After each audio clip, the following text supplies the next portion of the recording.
국민 2명 중 1명이 가입할 정도로 청약통장의 인기가 갈수록 높아지고 있습니다. 정부가 민간 택지 아파트에 분양가 상한제 도입을 예고하면서 이 청약통장의 이점이 더 부각되고 있습니다.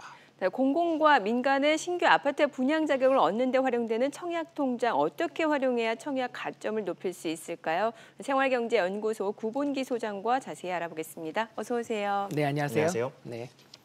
네, 먼저 앞서 제가 얘기했던 것처럼 벌써 2,500만 명이라고 하죠. 국민 네. 2명 중 1명이 청약통장을 가입했다라는 통계도 나왔는데 이게 아무래도 정부가 민간 택지 아파트까지 분양가 상한제를 하겠다. 그래서 분양 가격을 끌어내리겠다라고 이야기를 하면서 청약통장 인기가 더 높아진 것 같습니다. 네, 지난달 말 기준으로 청약통장 가입자가 2,500만 명 넘었고요. 2,500만 명이면 앵커님 방금 말씀하신 것처럼 국민 2명 중에 1명이 가입한 거죠. 예. 근데 2016년 1월에 처음으로 2천만 명 넘었고요.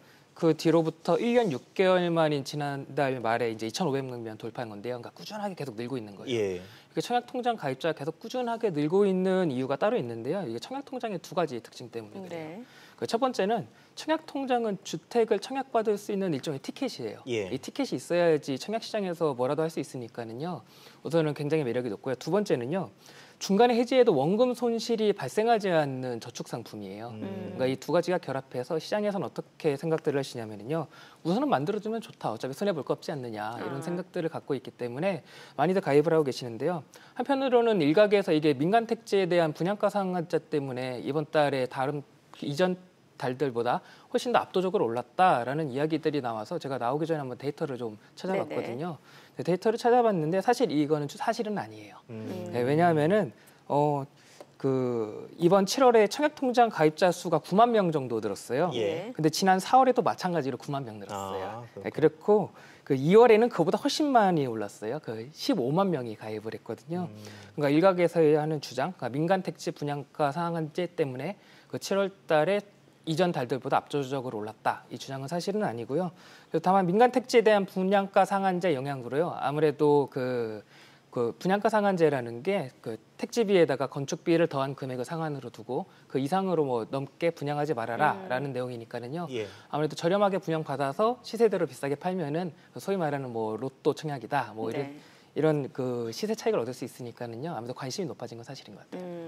그러면은 현 청약제도 가장 큰 수혜자는 누구라고 보세요? 이게 당연히 무주택자예요. 무주택자. 네, 이게 청약 제도를 개선하는 게요. 주택 공급에 관한 규칙이라는 것들을 개정하면서 보통 개정들을 하는데요. 예. 이게 말 그대로 주택 공급에 관한 규칙을 정하는 거예요. 그럼 이거를 정할 때 우리는 한정된 자원을 놓고 규칙을 어떻게 정하냐를 생각하면은요. 당연히 무주택자 우선으로 정할 수밖에 없어요. 이거를 빵 공급에 관한 규칙이라고 바꿔 생각해 보면 편해요. 네. 빵이 있는데 누구부터 빵을 공급해 줄 거냐를 생각하면은요. 빵 없는 사람부터 먼저 공급을 해주겠죠. 그러니까 빵 많이 가진 사람은 나중에 공급해 주겠다. 이런 식으로 계속 제도가 설계되는 게 옳은 것 같고요. 앞으로도 계속 그렇게 될 거라고 보여져요. 네. 자, 그런데 빵 없는 사람에게 빵을 공급한다고 하지만 똑같이 빵 없는 사람들끼리도 청약 시장에서는 대우가 좀 다르잖아요. 이 네, 청약 맞습니다. 가점제 말씀을 드리려고 하는 건데 네, 맞습니다. 이게 서울에 있는 주요 아파트 청약에 당첨되려면 뭐 만점인 84점에 가까운 점수를 받아야 당첨이 된다. 뭐 이런 얘기가 나올 정도거든요. 이게 지난달 7월에 서울 서초구에 분양한 서초 그랑자이 같은 경우는요. 네네. 평균 당첨 가점이 69점이었어요. 예. 84점이 만점인데 69점 이상을 받아야 되니까요. 인기 지역 같은 경우는요. 아무래도 굉장히 점수가 높아야 되고요. 아까 빵 얘기를 앵커님이 다시 받아서 말씀해 주셔서 너무 좋은 게요. 이것도 규칙을 정하다 보니까 가점을 정할 때요. 단지 빵이 없는 사람뿐이 아니고 다른 것들도 고려하자라고 하면서 가점을 설계를 했는데요. 예. 크게 세 가지를 봅니다. 우선은 빵이 얼마나 없었는지, 그러니까 무주택 기간이 얼마나 없었는지를 봐요. 이거를 다시 빵을 비유하면 오래 굶은 사람부터 빵을 주자라고 네. 공급을 해서 15년 이상이면 만점 주고요. 이게 32점. 부양 가족 수를 봅니다.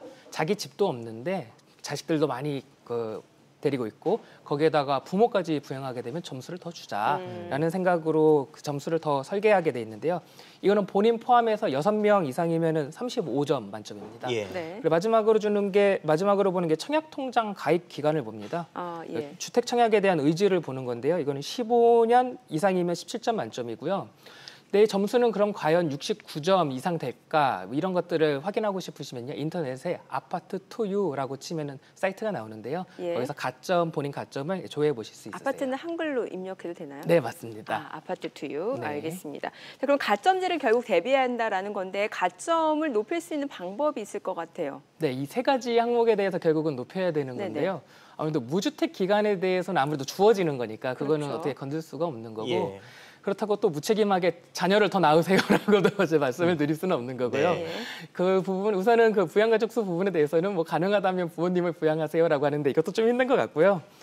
그 사실 그래서 가장 접근하기 쉬운 거는 청약통장 가입 기간을 늘리는 거예요. 그래서 혹시 방송 보고 계신 분들 중에 그 국민 2명 중 1명 중 하나 그리고 청약통장을 가입하지 않으신 분이라면 청약통장 가입 고려해 보시라고. 지금 당장 가입해야겠네요. 네, 좀 말씀드리고 싶어요. 예.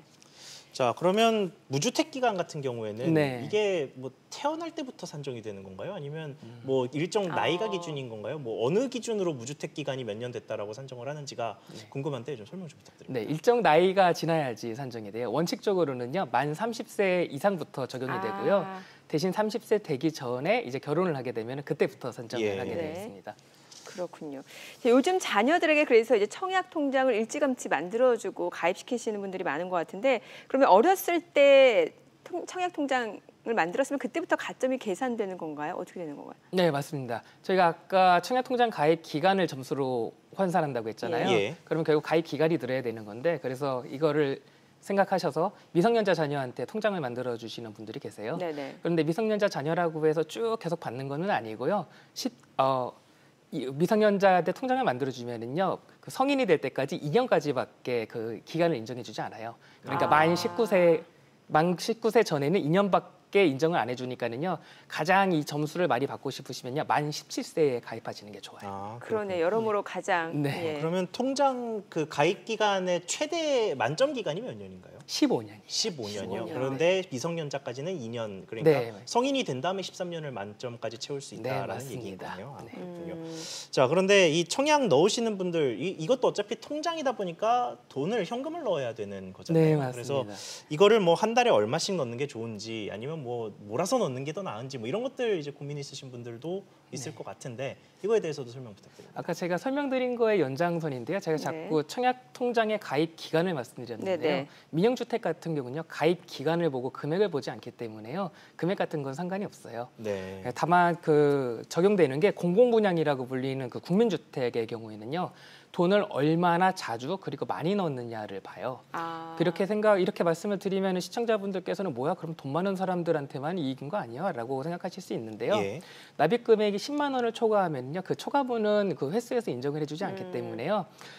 요컨대 이렇게 말씀드리는 게 좋을 것 같아요. 10만 원씩 꾸준하게 넣는 게 가장 좋다. 뭐 한 번에 300만 원을 불입하는 것보다. 네네, 한 번에 아니요. 그 최대로 넣을 수 있는 금액은 50만 원까지 정해져 예, 있고요. 네네네. 50만 원을 넣어봤자 인정받는 금액은 10만 원까지예요. 그러니까 예. 나머지 40만 원 더 따로 넣으실 필요 없고 10만 원씩만 꾸준히 넣는 게 가장 오랜 좋다. 기간에 걸쳐서. 네, 그러면 맞습니다. 넣는 횟수는 어떤가요? 일시불로 뭐 5천만 원을 넣는다던가 뭐 이렇게 된다면요? 그렇게 되면은 인정을 안 해줘요. 인정을 안 해주기 때문에요. 기간이 정해지고 매달 내게 돼 있어요. 보통 적금처럼요. 그렇기 때문에 밀리지 않고 내는 게 가장 중요해요. 꾸준하게. 그러니까 앞서 최대 50만 원이라고 말씀을 주신 네, 거죠. 최대 50만 원 그리고 인정되는 금액은 10만 원까지. 음. 네, 그래서 10만 원씩 꾸준히 넣으시라 말씀드린 네. 거예요. 자, 그렇기 때문에 청약 통장은 절대 깨지 않으려고 많은 분들이 노력을 하시는데 만약에 급하게 돈이 필요할 경우 있잖아요. 그럴 때는 네. 혹시 다른 방법이 없을까요? 있죠. 이거 청약 통장 같은 경우는 적금이라고 생각하시면 편해요. 예. 그래서 청약 통장을 가지고요, 예금담보대출을 받으실 수 있으세요. 그러면 청약 통장을 깨지 않으셔도 되고요. 예금담보대출 받으시면은요, 청약 통장 이자에다가 플러스 한 1% 정도 가상금리에 더해서 그 이자 내게 되고요. 예. 좋은 거는요, 중도상환 수수료가 없어요. 그래서 중도상환 수수료가 없어서 단기에 급하게 돈이 필요하실 경우에 활용하시면 좋습니다. 그러니까 네. 일반 예금담보대출이 아니고 청약통장 전용의 예금담보대출이 있다는 네네, 말씀이신가요? 청약 통장을 따로 그 예금 담보로 잡아서 받을 수 있으니까는요. 청약 통장 깨실 생각이 들면은 빨리 활용해 보시면 좋을 것 같아요. 네. 그렇군요. 자, 여기에 청약 시장이 좀 무주택자 위주로 개편이 되면서 네. 이 주택을 갖고 있는데 청약통장을 가입하신 분들이 있잖아요. 네. 이분들은 청약통장 뭐 더 이상 가입할 필요 없는 거 아니냐, 뭐 이런, 그러니까 소위 청약통장 무용론이 좀 많아진 것 네. 같거든요. 이게 갖고 있어도 되는지인 네. 것 같아요. 예. 네, 그거에 대해서 어떻게 보십니까? 오늘 문재인 정부의 정책 기조가 명확해요. 무주택자 우선해서 주택을 공급하겠다고요. 그리고 앞서 빵을 예로 들어서 비유를 든 것처럼 그 기조는 맞는 것 같아요. 근데 다만 문제는 뭐냐면은요. 진짜 부동산 정책만큼 예측 불가능한 영역은 없는 것 같아요. 정권이 예. 바뀔 때마다 또 바뀔 수시로 수 바뀌기 있죠. 때문에요. 예. 그리고 재밌는 게 제가 초대에도 말씀드렸는데 이 규칙을 정하는 그러니까 이 제도를 정하는 건요. 규칙을 변경하는 거예요. 그러니까 법률 개정 같은 경우는 국회를 통과해야 되는데 규칙 같은 경우는 정부가 마음만 먹으면 언제든지 바꿀 수 있는 거거든요. 그러니까 언제든지 제도가 바뀔 가능성이 열려 있기 때문에요. 주택을 가지고 계신 분들이라고 하더라도요. 갖고 있는 게 가능성적 측면에서는 낮다고 보여져요. 그러니까 언제라도 분양시장 열기가 식는다라고 하면 또 그게 좀 완화될 수도 있겠네요. 여러 네, 가지 탄력적으로 규칙만 바꿔버리면 되는 거기 때문에요. 예. 네, 무조건 갖고 있는 게 좋습니다. 네. 한편 또 청년 우대형 청약통장도 지금 출시 1년 만에 가입자가 20만 명에 달한다라고 하는데 이 청약통장 장점 유의하는 점이 있다면 좀 알려주세요. 네, 만 19세에서 29세 이하 청년이 가입할 수 있는 상품인데요. 기존 청약통장에다가 플러스 알파 두 가지 그러니까 인센티브를 줍니다. 예. 첫 번째가 우대금리 혜택이 있어요. 1.5%포인트를 더 줘요. 네. 기존 청약통장 같은 경우는 1.5% 이자를 주거든요. 네, 두 배를 준다는 네, 얘기죠. 두 배를 준다는 네. 거예요. 3%요. 최대 3.3%까지 주고요. 그다음에 가입 기간이 2년 이상이면은요. 최대 10년까지요. 이자 소득세를 비과세 줘요. 네, 그렇게 이자를 더 주고 거기에 대해서 세금을 내지 않는다는 거예요. 네. 근데 이게 기존 청약통장을 그대로 갈아탈 수가 있어요. 그 청년 우대형으로요. 청년 우대형으로 갈아탄다고 해서 기간 산정에 불이익 같은 것들이 있는 게 아니니까는요. 만약에 해당이 되시면은요. 이왕이면 다 엉치마니까는요. 갈아타는 게 나아요. 청년으로 인정해주는 연령이 있을 거 아니에요. 네. 몇 살부터 몇 살까지? 만 19세에서 만 29세까지예요. 아, 만 29세. 그러면 네, 이걸 네. 가입했다가 만 29세를 넘기면 일반 자동으로 통양으로 넘어가네요. 네, 자동으로 넘어가고요. 근데 또 소득 기준이 또 있어요. 아, 네, 또 소득 기준을 충족해야 되는데 연소득 3천만 원 이하여야 돼요. 아, 네, 이거 만약에 되시면은 가입 전환 고려해 보시는 게 좋을 것 같아요. 그렇군요. 예, 네, 알겠습니다. 오늘 말씀 잘 들었습니다. 구본기 소장이었습니다. 네, 고맙습니다.